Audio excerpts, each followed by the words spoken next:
Hello and welcome to the cold start video of the 1988 Peugeot 205 GTI.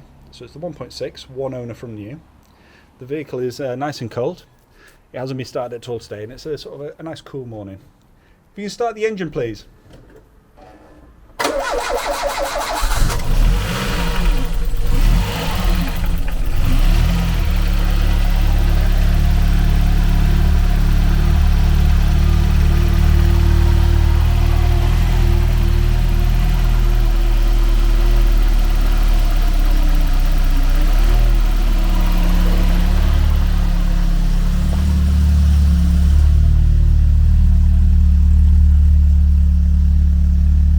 Get a couple of revs, please. Thank you.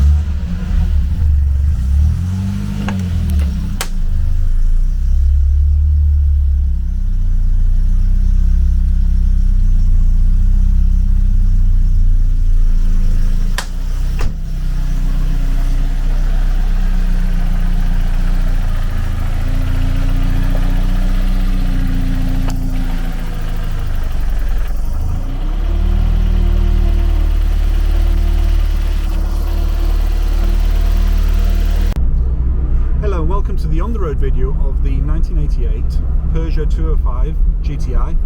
So it's the... This is where we're going for the... Okay, oh brilliant. So it's the 1.6 GTI, 5-speed gearbox. I'm here with the owner. He bought the car back in 1988, brand new, and yeah, we're sort of like Welsh countryside today, so we should get to go through the gears and really enjoy the car. Very quickly, just down to the dashboard there, and I can confirm everything seems to be working as it should. So the oil pressure's up, we've got about half a tank of petrol, 30 mile an hour tachometer. Yeah, everything's happy, and the coolant temperature's slowly starting to come up as well. In the centre here, the dashboard's looking really good. We've got the clock working as it should, showing the correct time, and the Philips stereo system, which I'm guessing works as it should.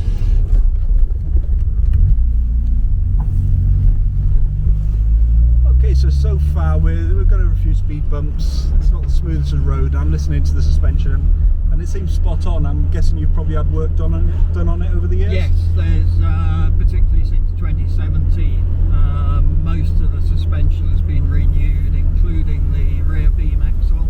Yep. And front struts. It had Bilstein struts fitted and Bilstein rear dampers as well. Awesome, and it definitely shows because the car actually feels really nicely planted, a little bit sporty but not harsh in any way. It's had all the brakes renewed as well.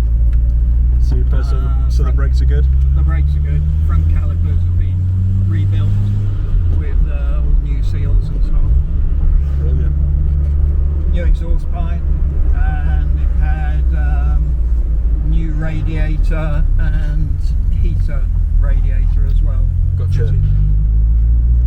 Basically, with these cars, because the body shell is galvanised from new, then the body is absolutely amazing in terms of lack of rust, but everything underneath, which was metal, sort of just gets destroyed by rust, so most of that's had to be replaced.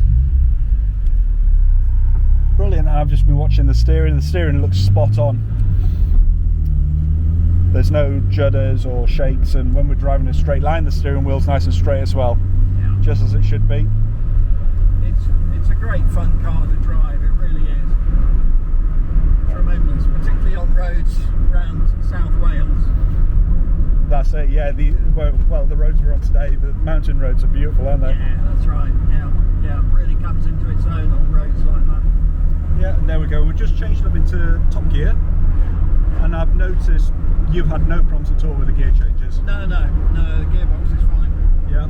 And with the clutch, obviously there's been no grinding or anything, so the clutch works well. The clutch was replaced probably about 7 years ago. Okay, brilliant. And the bike points nice and sort of it's fine. predictable. Yeah. Awesome. Yeah. Obviously no power steering, so when it's at low speed, the steering's quite heavy by today's standards. That's but it. once you get up to speed, it's really nice nice to drive. It's a very pointy car, you know. It just goes. It's like a go-kart, really. Yeah, and obviously with it being a manual steering, you get that great feel through it as well. You do, yeah. It's absolutely tremendous feel. Yeah. But yeah, and I guess one of the big bonuses for people watching this video is, so you are the original owner. I'm the original owner, yeah. So obviously it hasn't sort of, you know, because lots of these cars in the 90s, they got passed around owners, and you know, the young lads wanting to race them around the country roads and everything. Where this car, obviously, you've looked after it, you know, you drove it appropriately, you know, you've enjoyed driving it.